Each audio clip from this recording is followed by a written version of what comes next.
Welcome back to the FCL Brew Kitchen for another Beer of the Week, but today we got something different for you. The craft beer industry has many options in town, but as far as I know, there's only one place you can go to get farm fresh craft cider, and that's Congaree and Penn. I'm joined by Scott Meyer, the managing partner of Congaree and Penn. It's good to see you, brother. Yeah, good to see you too, Curtis. One of my favorite places in town, pro tip, sunset at the farm, absolutely gorgeous. Yeah, it's always beautiful out there in the evenings, and especially on Friday, we do the sunset cruise out on the farm, which is always a blast. So good. Cruise, it's not a boat, it's a tractor. All right, so when did you guys start making cider? Yeah, so we started making cider last spring. Around May, we actually had our first cider release party and really kind of started picking up steam over the winter time and going into the summer. This year, you've been able to find a couple of our ciders on draft around town. Oh, really? Starting to distribute? Yeah, so we're distributed through Champion Brands here in Jacksonville. You can find us down at Intuition. They've always got our cider on draft right here downtown. Also up at Posting House in San Marco, and lots of other partners around town. Very cool. All right, so but you source your hard cider from where? Yeah, so actually the base for all of our cider is cold pressed apples. They're all grown in Michigan.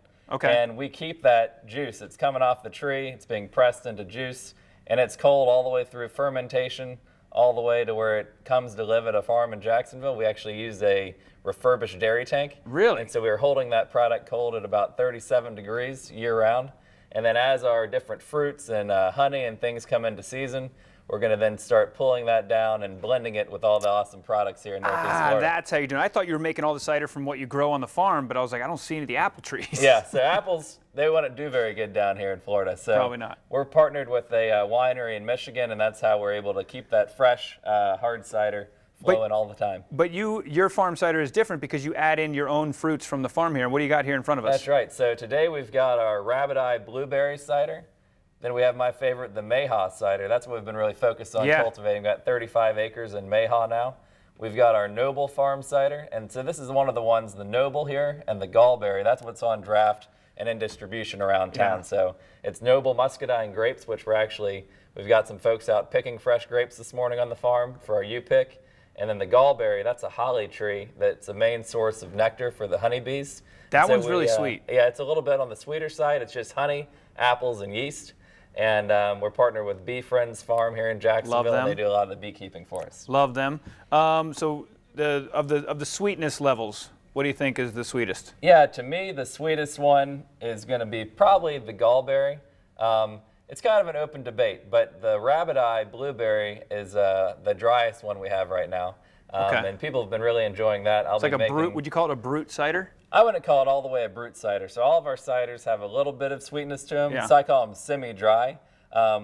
We actually, now that we're doing the small batch cider, where I'm kind of putting together new recipes on a weekly or bi-weekly basis, and you kind of releasing them just in the tap room only out of the farm, we're going to play around doing some brute, ultra dry ciders as well, which that's just going to be apples and yeast and not too many other ingredients, but we like a little bit of sweetness in them. Well, you can get up there. My favorite time is, like you said, Fridays. You have the sunset cruises, but how many days a week are you guys open up there? Yeah, we're open now 5 days a week, so it's Sunday and Wednesday. So Wednesday through Sunday, around 10 a.m. to 2 p.m. We close a little bit when it's hot in the afternoon and then open back up from 5 to 9. I'm telling you, it's the best sunset spot on the First Coast, folks. Get up there on the farm and check this out and try these ciders.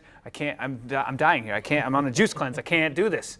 But make sure you head to the farm to taste the ciders and see the sunsets, and head to our website to see this segment again.